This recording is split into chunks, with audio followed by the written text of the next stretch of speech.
Assalamualaikum warahmatullahi wabarakatuh. Selamat datang di Podcast Tren, podcast yang menyajikan kajian keislaman yang kontekstual dan kontemporer. Bersama saya Ulfa Abdullah. Kali ini saya ditemani oleh Kak Syehoni. Beliau ini adalah hakim di Pengadilan Agama di Sulawesi Utara, tepatnya di daerah Tutuyan. Baik, kali ini saya dan Kak Syehoni akan berdiskusi tentang apa saja sih yang perlu kita ketahui dalam khitbah. Langsung saja kita sapa ya. Assalamualaikum Kak Syahoni. Waalaikumsalam warahmatullahi wabarakatuh. Terkait khitbah yang ingin ditanyakan, sebenarnya itu hukum khitbah dalam Islam itu seperti apa sih Kak? Kemudian apakah ada implikasi secara interaksi dari khitbah itu sendiri? Bismillahirrahmanirrahim. Sebelum kita ke hukumnya, akan alangkah lebih baik kita mengetahui khitbah itu apa. Ya, secara sederhana itu khitbah bisa diartikan penyampaian kehendak untuk melangsungkan ikatan perkawinan. Ada yang mengatakan juga bahwasannya khitbah adalah mengungkapkan keinginan untuk menikah dengan seorang perempuan dan memberitahukan keinginan tersebut kepada perempuan tersebut dan walinya. Nah, dalam pemberitahuan ini, seorang laki-laki itu bisa dirinya sendiri langsung memberitahukan kepada perempuan tersebut dan walinya bahwasanya dia ingin mengkhitbah, atau juga bisa dengan perantara orang lain seperti orang tua atau orang yang dituakan. Nah, adapun khitbah ya hukumnya boleh dilakukan karena lebih baik melakukan khitbah terlebih dahulu sebelum melaksanakan suatu pernikahan. Kenapa hal itu harus hendaknya atau dianjurkan untuk dilakukan? Karena khitbah di sini merupakan sebagai pendahuluan pernikahan.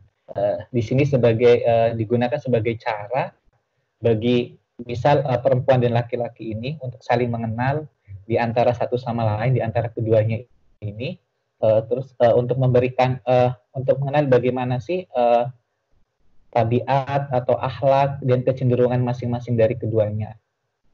Nah, di sini bisa melihat secara detail bagaimana sikap kedua masing-masing calon ini bagaimana. Yang akhirnya ketika sudah mempunyai keselarasan, kesamaan dalam pandangan, kesamaan dalam visi dan misinya, kesamaan dalam bertindak, kedepannya bisa dilakukan suatu yang namanya nanti pernikahan. Nah, ini penting dilakukan karena laki-laki dan perempuan ini kan orang yang berbeda. Misal budayanya berbeda atau kebiasaannya berbeda. Maka kita itu harus melakukan atau menyelaraskan frekuensi antara laki-laki dan perempuan ini. Misal yang satunya lebih tinggi, yang satunya ternyata di bawah. Nah, itu kan nggak bisa yang di atas ke bawah atau yang ke bawah ke atas. Tapi harus ada usaha bersama agar sama-sama ada usaha yang satu dinaikkan ke atas, yang satu dinaikkan ke bawah. Sehingga ketemulah titik keseimbangan. Nah, ketika sudah di situ ketemu titik keseimbangan, keselarasan di antara keduanya, maka disitulah step selanjutnya akan dilakukan, yaitu pernikahan. Ya, sedangkan hukumnya pun untuk melakukan khitbah yaitu boleh dilakukan. Boleh dilakukan, boleh tidak gitu ya Kak. Tapi utamanya alangkah baik boleh dilakukan ataupun tidak, tapi alangkah baiknya dilakukan.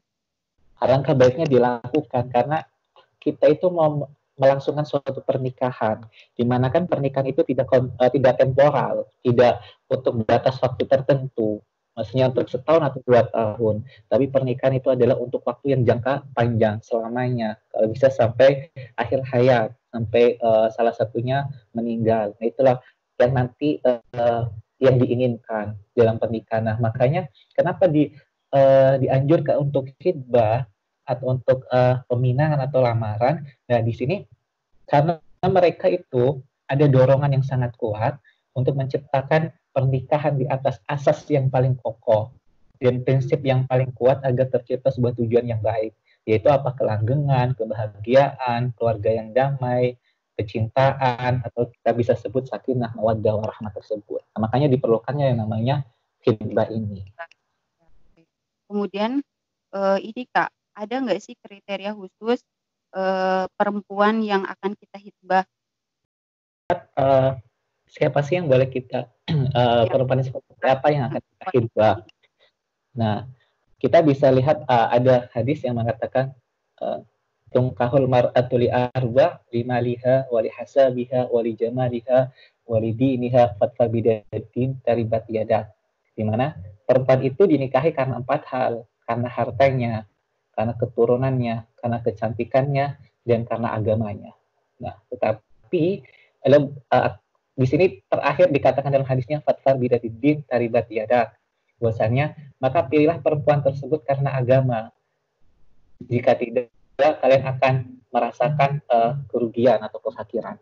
Nah, kenapa dalam hadis ini kok posisi agama itu di posisi terakhir?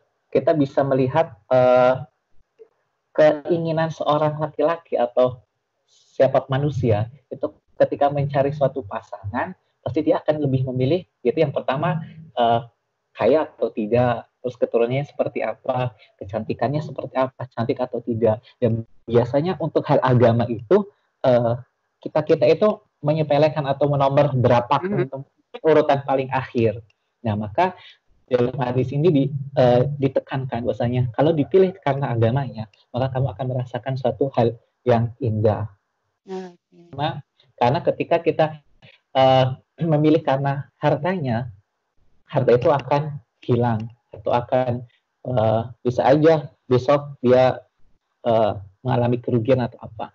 Kalau kecantikan bisa jadi dia berapa tahun lagi dia sudah kecantikannya pudar. Nah, tapi kalau dengan agama, maka ini akan menjadikan suatu ketentraman di dalam suatu kehidupan pernikahan tersebut. Nah, ini tapi kita juga harus melihat hadis ini secara utuh ya. Bahwasanya tidak lantas karena yang penting agamanya, berarti menyiapkan harta tidak usah lah, keturunan tidak usah, kecantikan tidak usah. Bukan berarti seperti itu. Nah, laki-laki yang baik ketika dia akan menghibah seseorang perempuan, maka seharusnya dia sudah membuat fondasi yang kuat sebelum dia membangun rumah tangga tersebut. Ya, fondasinya itu yang 4 tadi itu kita sebutkan, yaitu kekayaan. Dia setidaknya sudah punya penghasilan karena dia akan memberikan kewajiban dia menafkahi anak istri dan anaknya kelak. Nah, terus keturunan, harusnya dia menjaga keturunan kalau dari keluarga yang baik. Maka ketika dari keluarga yang baik tersebut, maka juga akan memunculkan ke depannya keturunan-keturunan yang baik juga. Mungkin kalau dari segi laki-laki ini di sini kan kalau hadis kecantikan bisa disebut di sini yaitu ganteng atau dia sehat. Nah, atau dia sehat. Dia juga harus rajin untuk menjaga dirinya agar ketika kalau menikah dia tidak bukannya setelah menikah terus dia merepotkan istrinya, tapi di sini sama-sama membangun. Nah, yang udah pasti dia juga harus mempunyai agama yang baik karena akan memberikan tauladan atau mengajarkan kepada istri dan anak-anaknya kelak jika istrinya tidak tahu tentang satu hal tentang agama, laki-laki itu berkewajiban untuk melakukan pengajaran kepada istri dan anaknya. Nah, mungkin itu yang pertama dari kriteria itu yang selain perempuan juga harus ada, laki-laki pun harus mempunyai itu. Karena apa? Laki-laki boleh memilih perempuan yang dia senangi seperti apa. Tapi ingat, perempuan juga punya hak untuk menolak jika tidak sesuai dengan kriteria tersebut. Jadi di situ ada balance antara pilihan laki-laki dan bagaimana perempuan juga memilihnya. Mungkin seperti itu. Oke, kalau tadi dikatakan bahwa khutbah itu adalah penyampaian keinginan menikah dari seorang laki-laki kepada perempuan. Tapi kalau kita melihat ke sejarah kan Ummul Mukminin itu Siti Khadijah juga meminang Rasulullah terlebih dahulu kan. Iya. Nah, jadi khitbah boleh dilakukan oleh perempuan juga ya Kak? Pada dasarnya kan tidak ada larangan. Tidak ada larangan siapa yang melakukan khitbah.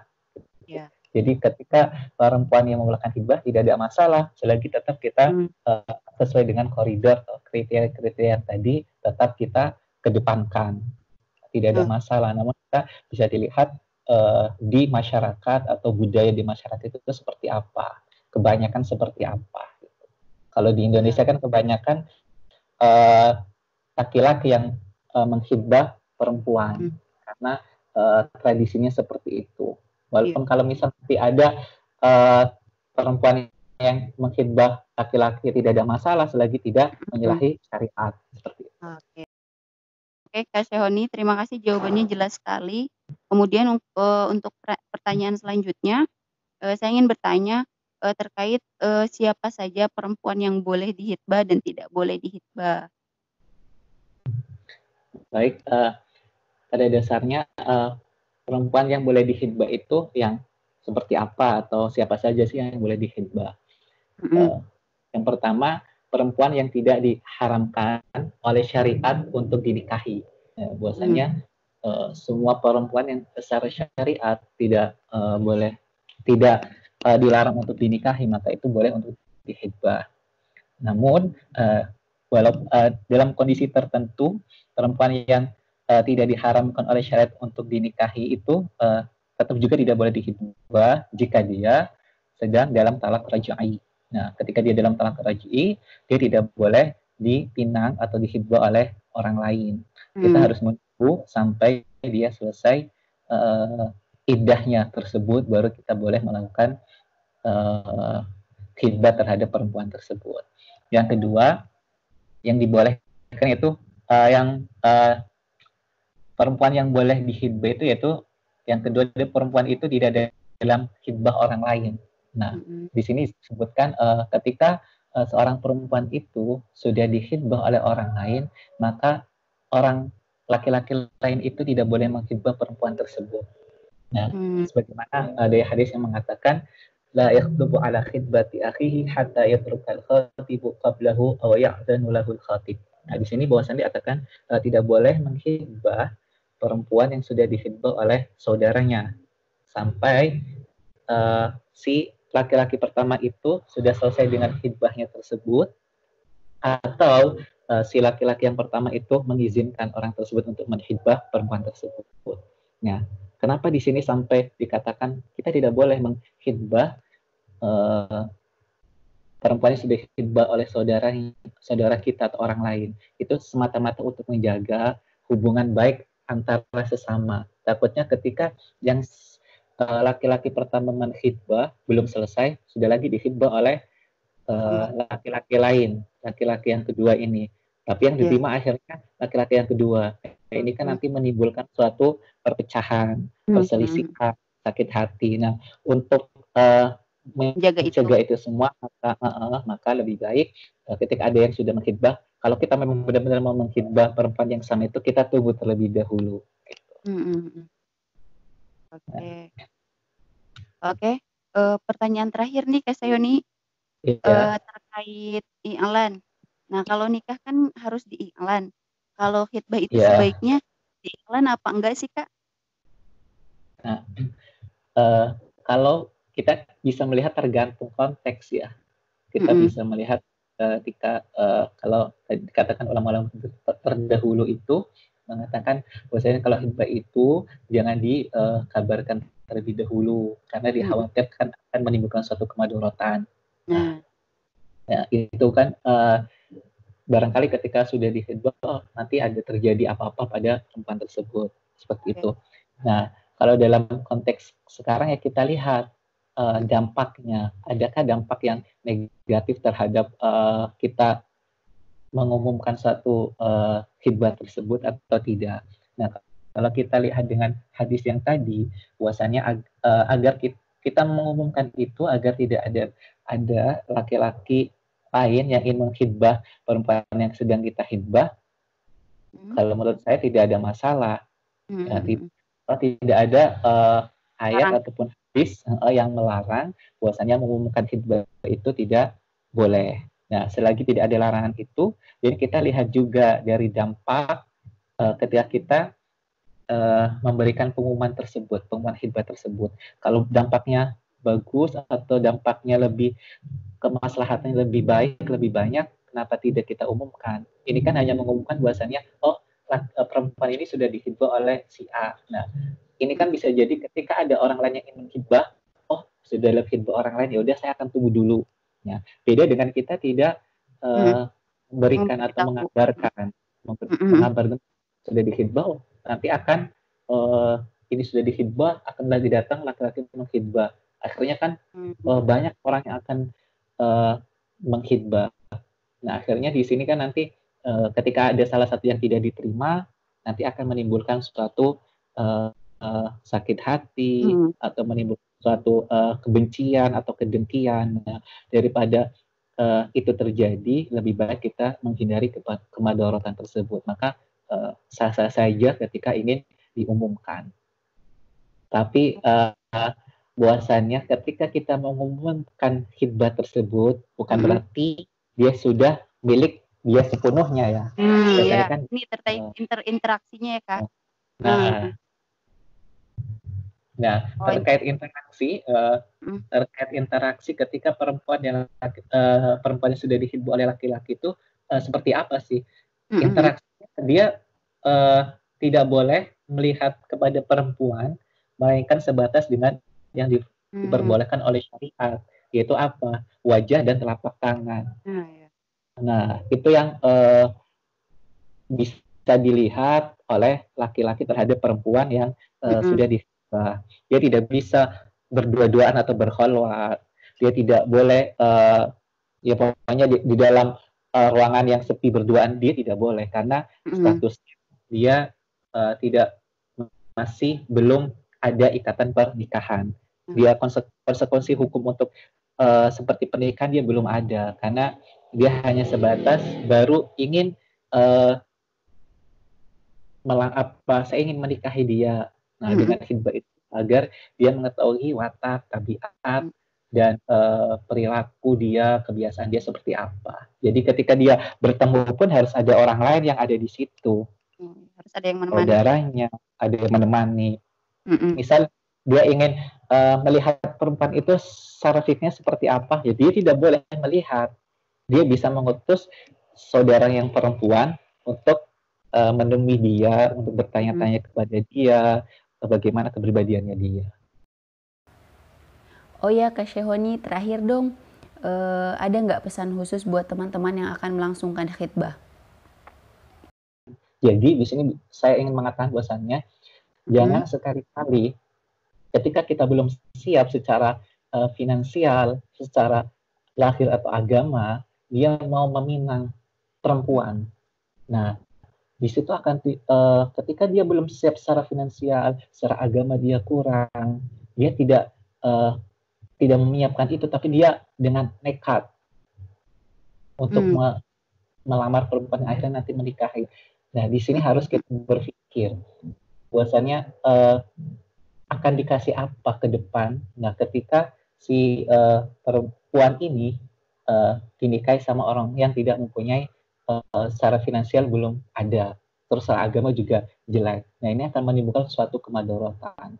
Maka bagi si laki-laki yang ingin melamar atau meminang perempuan, maka siapkanlah itu semua. Agar apa?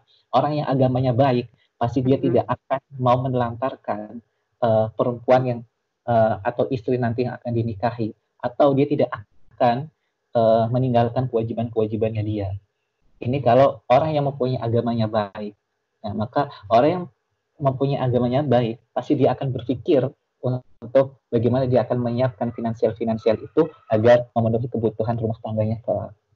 Gitu. Oke, ya jelas sekali Kak Syehoni jawabannya. Ya semoga Eh, bermanfaat. iya, Kalau amin amin itu. Mudah-mudahan diskusi kita pada kali ini dapat bermanfaat. Saya Ulfa pamit undur diri. Wallahul muwaffiq ila aqwamit thoriq. Wassalamualaikum warahmatullahi wabarakatuh.